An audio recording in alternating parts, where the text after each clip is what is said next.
caution. Your paradigm is about to shift at the intersection of fact and reason. You're entering Kingston Country. I'm Dan Kingston, and you're listening to the Dan Kingston Podcast. I wish other people would do their job so we could move on to cover something else, but that's not happening, and so we'll continue to cover the coronavirus. 63,851 people now have been infected by the coronavirus, and at least 1,380 have passed away. That's really close to 2.1% that we get again and again with every official release of numbers. This thing is worse than they're telling you. Why? Why aren't they leveling with us? Well, now the World Health Organization's finally getting tough with China, realizing they've been gotten, they've been had, and China's just messing with all of us and with these numbers to save face or whatever reason, I don't know, but it's not responsible and it's putting the world at risk. Here's a quote from a professor studying the coronavirus. Our forecast was 1,500 new cases, and I opened my computer and it says 15,000 new cases. I think my hair stood up on my head. Said David Fisman. Okay, so again, his models were forecasting 1,500 new cases. Instead, they got 15,000 new cases. This is in CNN. It was quoted. I don't want to scare anybody here, but they're reporting, don't worry, this doesn't mean that it's any worse than it is. It doesn't mean that the virus is getting worse. It doesn't mean the infection's getting worse. But what they're not telling you is it means that it's been worse the whole time, right? It wasn't 1,500, it was 15,000 new cases. And whether that's because of a difference in reporting or whatever, it's still 15,000 new cases. So it's bad. Beijing's on lockdown. Basically, you have a country of 1.4 billion people essentially on lockdown. You have, it looks like police officers in protective clothing, but you can't tell. Are they doctors in protective clothing with guns? People on the ground? Horrible videos. People are asking, what the hell is happening in China? What happens if you refuse to be taken to a quarantine zone? It looks like you're getting shot. Also, it looks like dissidents are being taken to quarantine zones, not because they're sick, but because they're speaking out. This is all being reported. This isn't just coming from Dan Kingston, but you do have to look at this stuff yourself because nothing should be taken at face value. You should fact check everything, but I'm giving you a place to start. I'm saying look at this government because they are taking dissidents and bringing them into quarantine zones. This is what I've seen, okay? Now, in terms of the number of medical professionals that have been sick, the last time we were talking about it, they had not released the number of medical care workers who had been infected. Now that number has been released. We know that we have 1,716 sick doctors. Okay, the World Health Organization is demanding to know how that happened. I can tell you right now, they do not have the protective clothes. This is not a situation where the virus can seep through all the protective clothing. It's a situation where China does not have the protective clothing to issue their healthcare workers. That's the only explanation why you would have 1,716 sick doctors and healthcare professionals. You have Japan with 4 new cases. One of those cases recently returned from Hawaii, which makes you wonder, are there sick patients in Hawaii that have not been identified yet? Are they sick and they don't even know it?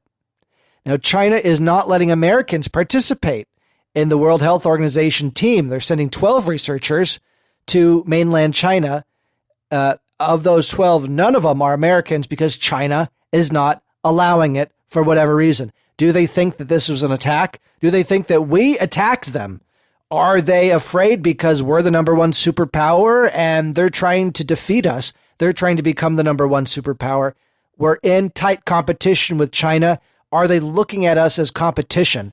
It would be a mistake because in terms of American values and virtues and liberty, what we stand for is a liberty of all people around the world. And when you're dying of a nasty plague, that's not something we would sit by and allow to happen. Even as an adversary, I would argue we would do what we can because we're all in this together. We're all human beings.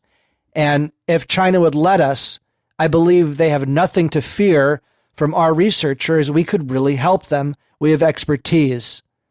I would be absolutely shocked if we had anything to do with this. You heard in the last episode we talked about coronavirus. We're exploring all options, and we have to. We have to explore all options. But the more I think about it, the less it makes sense that we would have anything to do with this. I do not believe that we have anything to do with this except the ability to help if China will allow it. Now, this is troublesome if you have family members overseas, because we're thinking about restricting flights from Hong Kong, Singapore, Japan, and other countries, okay? Because reports are that these numbers are rising all around the world, the number of infected with coronavirus, and by all accounts, it is more contagious than SARS.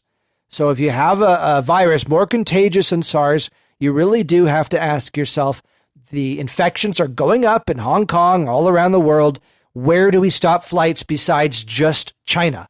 Right now, flights have been stopped from all of China, and it's a drastic move. They're trying to restart their economy, but they just can't do it. People are being quarantined at the factories themselves.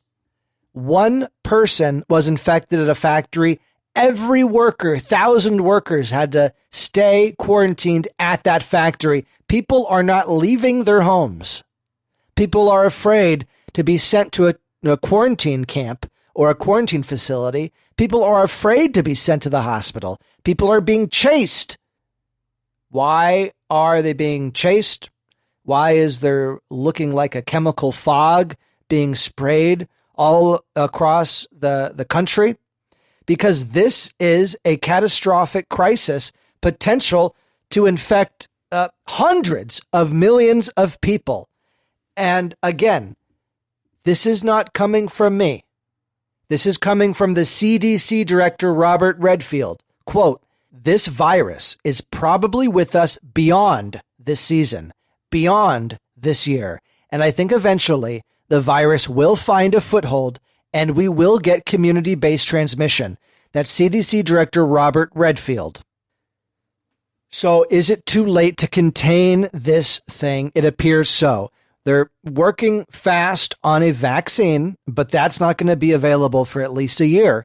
Now, there are medicines that have been identified that have proven effective against the symptoms of coronavirus. The question is, can you produce enough of that medicine, and can you get it around the world in time to get the death count down? Because a 2.1% death count, mortality rate, if that's what it is, of 100 million is 2.1 million people dead. So whatever you can do to lower that mortality rate, we have to do, and I know that's what we're doing. We've already identified one type of experimental medicine that was working on Ebola. It was ineffective with Ebola, but it's working with coronavirus. There's no way they have enough of it, because right now you have over 60,000 people, thousands and thousands more every day are being infected. And in terms of this number, by the way, of 1,380 people that have passed away, it has to be way more than that.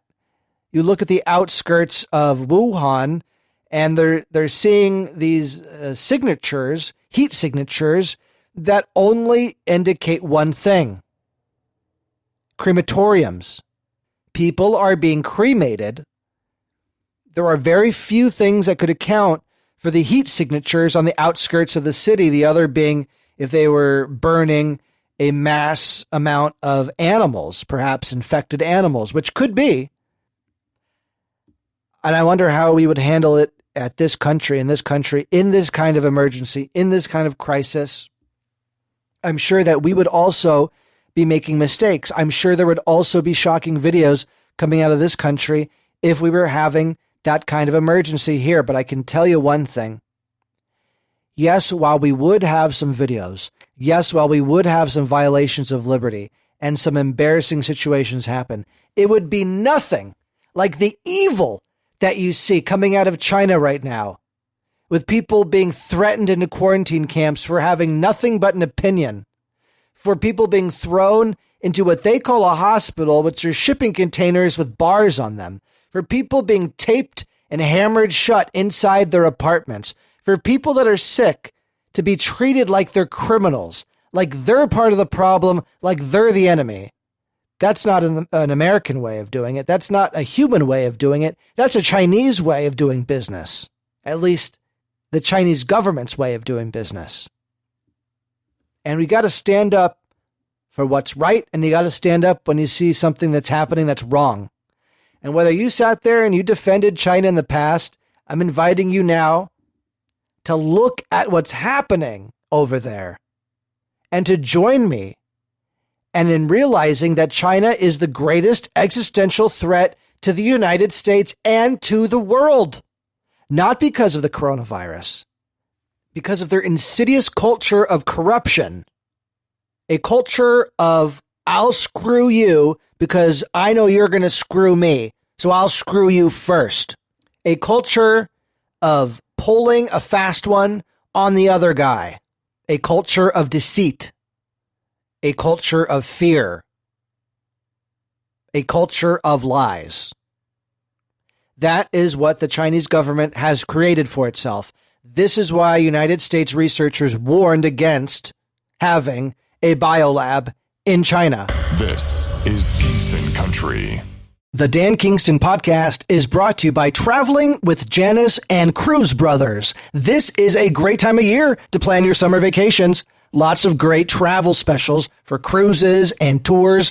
Call Traveling with Janice and Cruise Brothers for all these ideas for families, groups, weddings. 480-648-3324 or email travelingwithjanice@gmail.com. Now, I want to read you a conclusion from Botao Zhao and Li Zhao.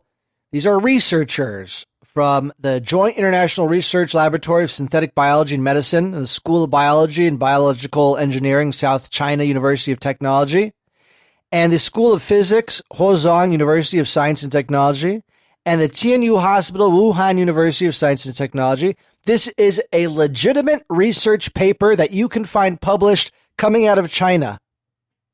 And in summary, this is a quote from the paper.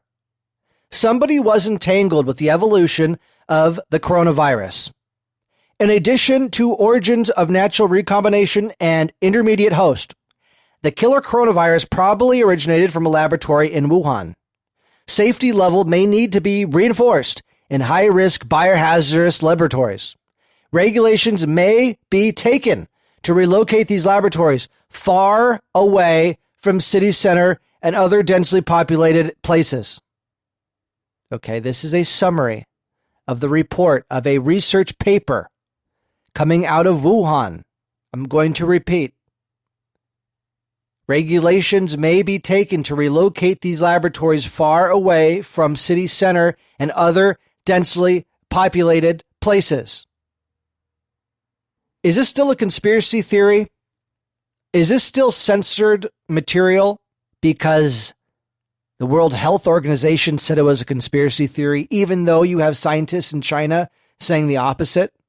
Now, the conventional wisdom is that a bat was carrying the virus. Well, the bat was never a food source in the city, according to this paper.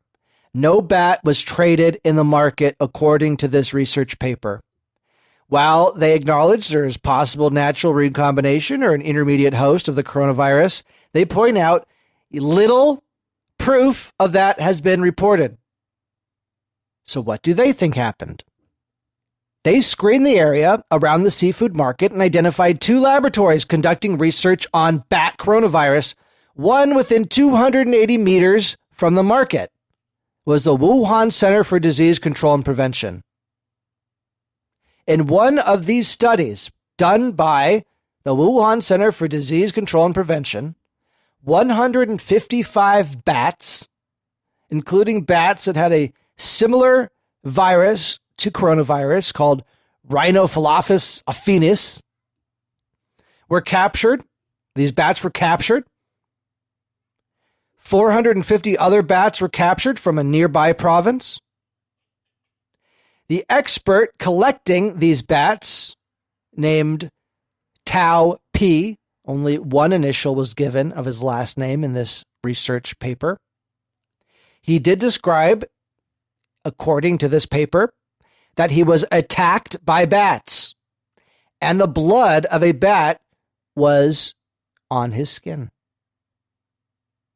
He knew the danger of the infection, so he quarantined himself for 14 days. This is all in the research paper, citations.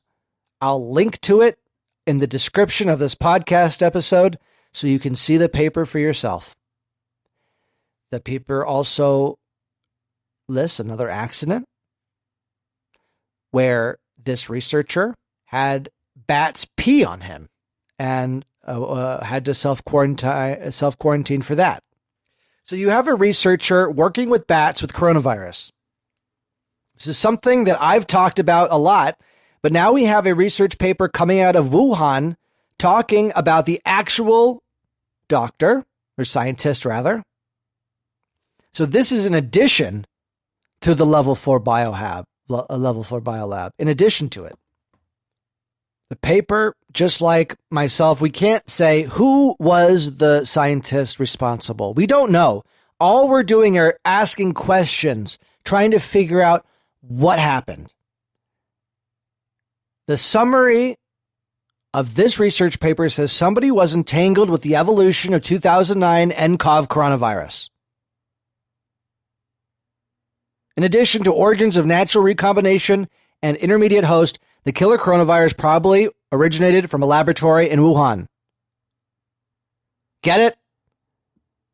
Coming out of Wuhan, coming out of research universities out of Wuhan. This is a paper.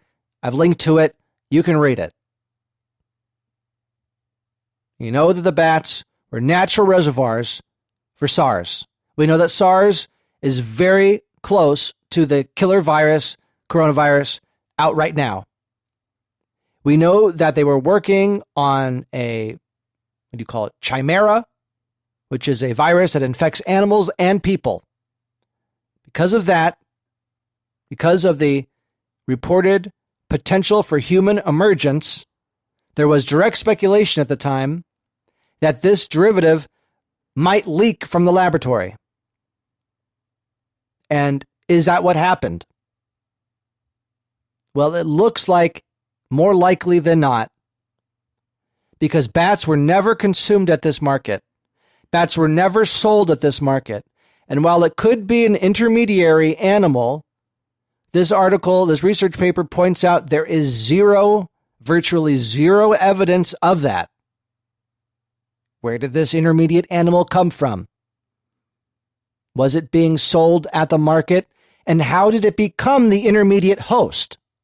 We know bats carry the virus. That's what we know. And we know that bats are being studied 255 yards away from the laboratory where it's believed the outbreak occurred.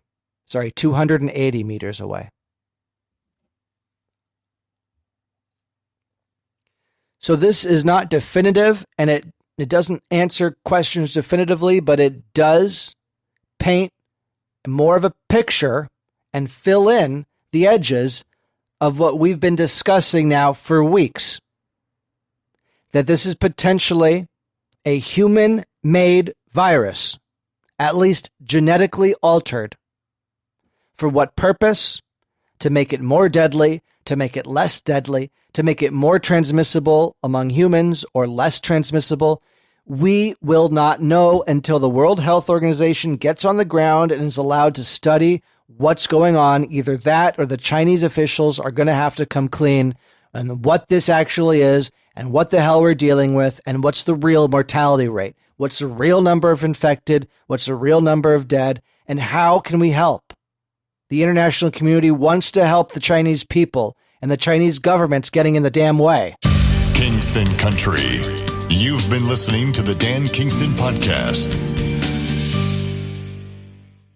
Dan Kingston here, asking you to do me a huge favor. Will you possibly rate the Dan Kingston podcast on Apple Podcasts?